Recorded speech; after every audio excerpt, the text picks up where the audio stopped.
That's great. So to dig into the climate change plan update a little bit more, we're lucky enough to have Fabrice with us to answer some of the questions.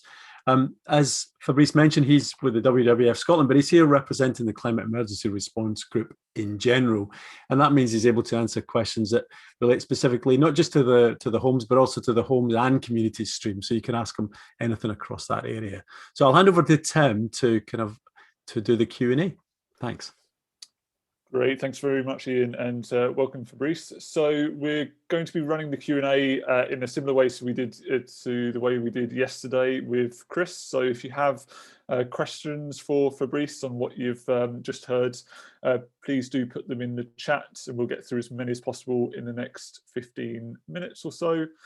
And there are a few already there. So let's come to the first one, which is from Laura. And Laura asks, what measuring stick is in the plan to rate houses and the other buildings for energy efficiency? Morning, everybody. Nice to see you all. So yeah, what's the measuring stick? That's a good question. You may have come across a thing called an energy performance certificate. So that's kind of a simple energy rating for a home. You're required to have one if you're selling a property or you're renting one. So that's generally the yardstick that's used, although the plan does commit the government to reviewing the methodology underpinning those assessments.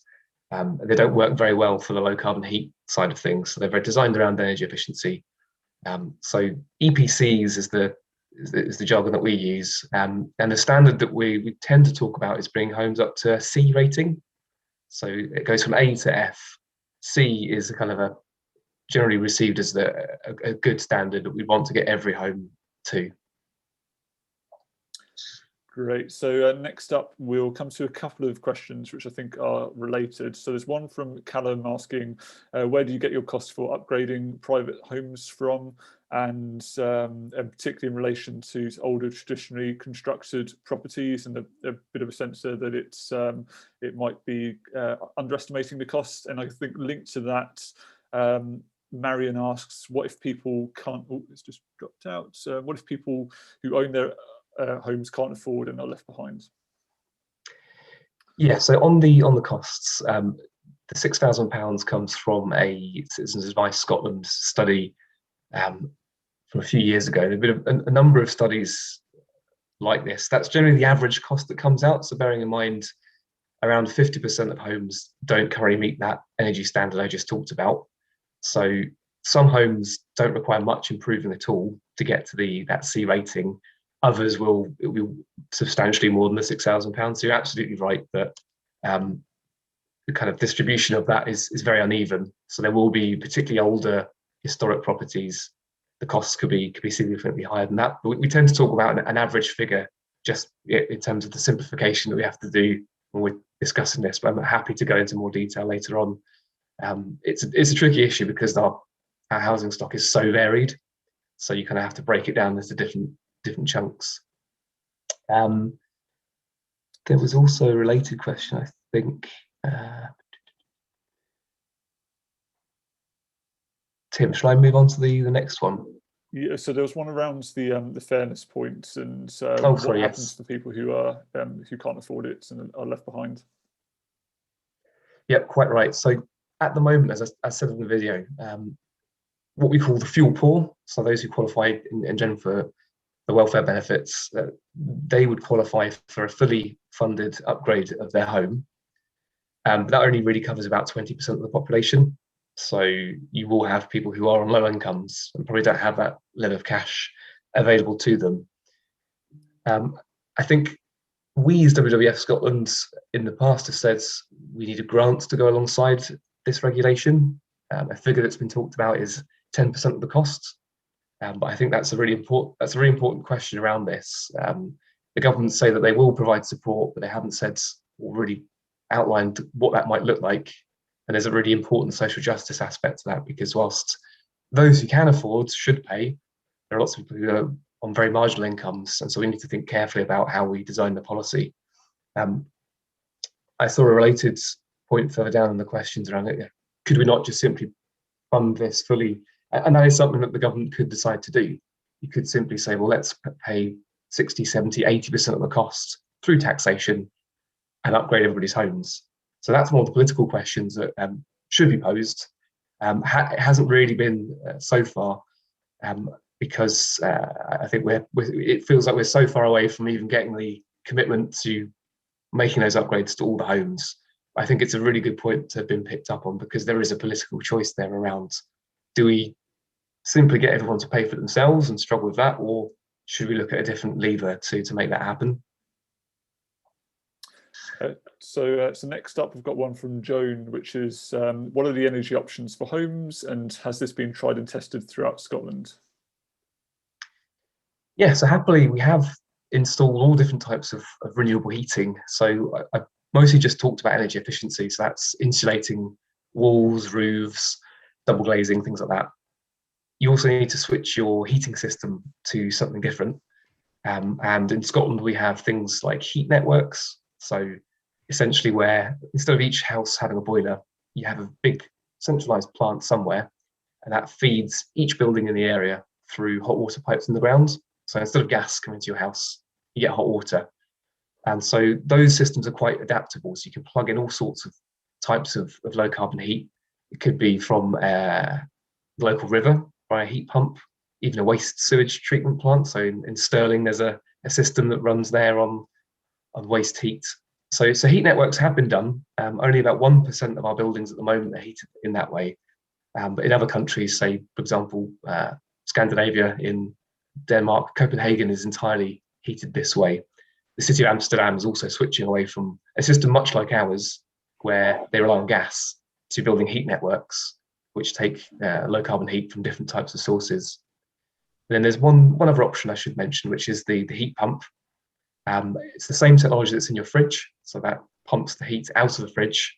Heat pumps take heat from the outside, from the ground, from the air, and pump it into your home. And they use electricity very efficiently to do that. So that's another technology that we've already been installing for the best part of a decade through government schemes, but we really need to ramp up if we're to make the emissions reductions that we're now required to do. Great. So there are a couple that ask about the choice of focusing on energy ratings to C. So David says, why is the objective to only raise home energy ratings to C? Isn't this a lack of ambition? Why not passive house or energy fit standards? And Will kind of connects to that, says C rating isn't net zero, is it? Excellent question. I think, yes, ideally we would be going for the A rating and maximising the reductions in energy use. There's a trade-off, I guess, that takes place as the higher up you go, the more expensive it gets. So to reach a passive house, which is the kind of German standard where you almost don't need any heating because your building's so efficient, the cost for that are like £20,000–30,000 per house to retrofit. So the C rating, I guess, is a bit of a compromise to say, well, if we can get everybody up to a decent level, that reduces the overall cost of switching to a zero carbon heat system. And then the things like the heat pumps, the heat networks, we can install those in buildings, and that's kind of the lowest cost way to get to the zero emissions. It's not to say that, you know, if you had the budget for it and you preferred to minimize your energy use, then absolutely you could go well beyond the C rating.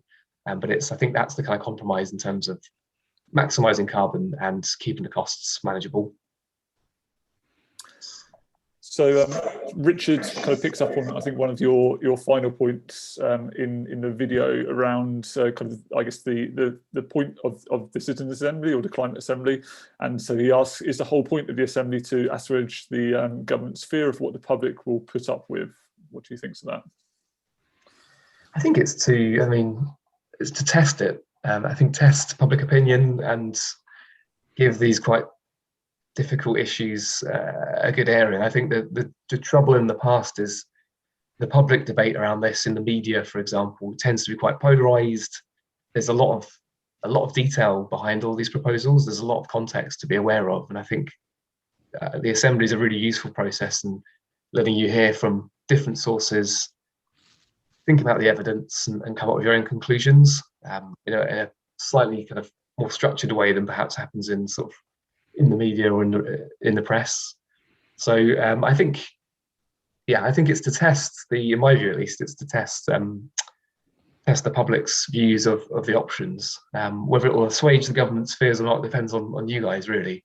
But I think it's a really useful process, because from my perspective, having worked on climate change in Scotland for at least 5 years and in the UK for 10, the last 2 years we've seen a much greater focus from government, really welcome focus.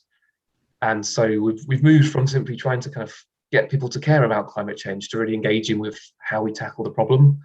So this is slightly uncharted territory for us, because we've never really been scrutinized. The proposals and the suggestions have never been scrutinized to this extent. So I think it's really useful and very prepared for challenge, because unfortunately none of this is very easy, and we have to find the best kind of solutions and compromises along the way.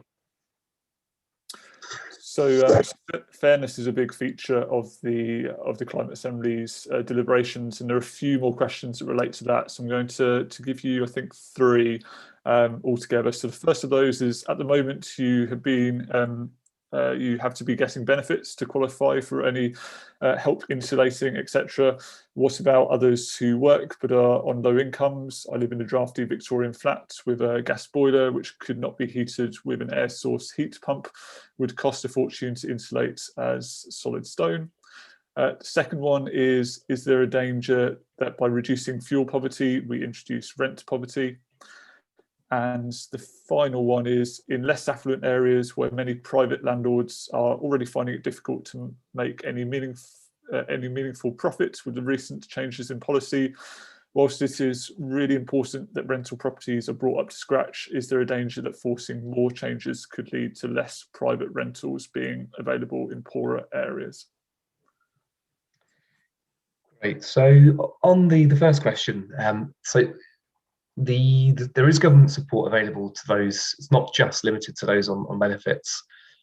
There are things like equity release schemes. So particularly older people who may be whose house may be very valuable, but they don't really have a way to access the cash that's bound up within that.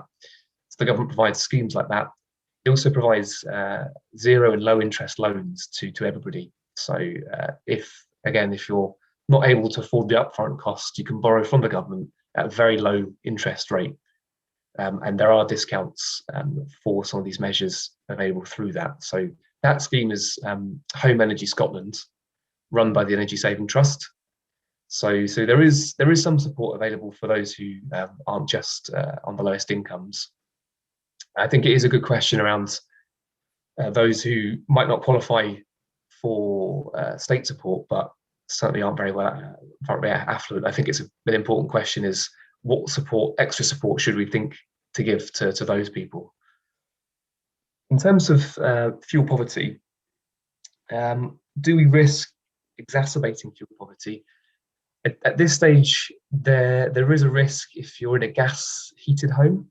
So you need to make sure you have an energy efficient installation and that your renewable heat system performs well. It's not simply a case of saying if you switch to renewables, your bill will be lower. So it's something we need to guard against.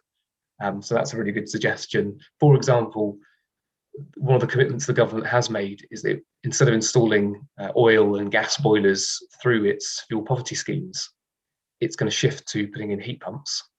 But to make sure that people's bills don't go up, they'll have to make sure that they have a good appraisal system, that any proposal ends up with the householder having if not the same cost, at least cheaper. So there is a risk, but it is manageable. You just have to design your schemes and make sure that the systems you're offering people are well designed and well thought through. And then in terms of the rented sector, again, I think there's lots of evidence that shows that making the energy efficiency improvements tends to improve the quality of the home. It's a warmer, more comfortable home as well. So it tends to be that once you have these regulations in place, it improves the property as a place to rent. So I've not come across that as a major risk. in England, they're slightly further ahead than Scotland in terms of implementing minimum standards for rented homes. And that's had quite a positive effect in terms of the housing stock.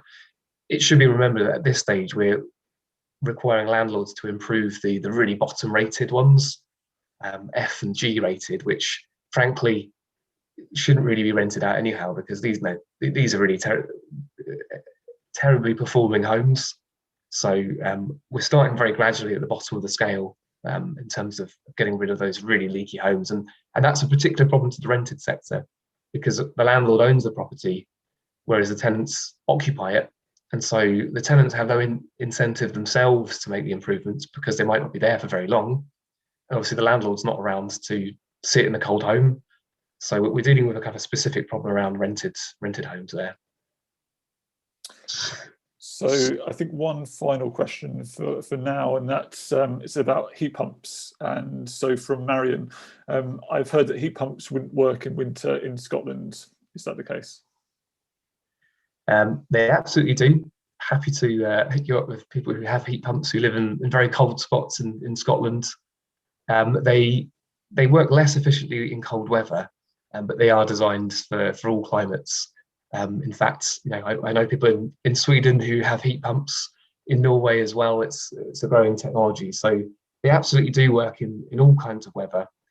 You have to design the system well, but it's entirely feasible. And we have thousands of these systems happily running in Scotland already. So I think it's a case of just, it's still quite a niche thing. So people are unfamiliar with the technology, but it's been around for decades. So the other thing to remember with the heat pump is actually it's tried and tested. We actually make some in Scotland already. There's a factory just outside of Livingston. So it's a really robust technology. It's just in the UK, we're less familiar than, say, mainland Europe. Great, thanks very much for that, Fabrice. So we've covered most of the questions, but a few still outstanding in there. But I want to make sure that we get a bit of an opportunity in our small groups to be able to discuss what we've heard from Fabrice, and have a bit of a think about what that means for the recommendations that you as Assembly members are going to be putting forward.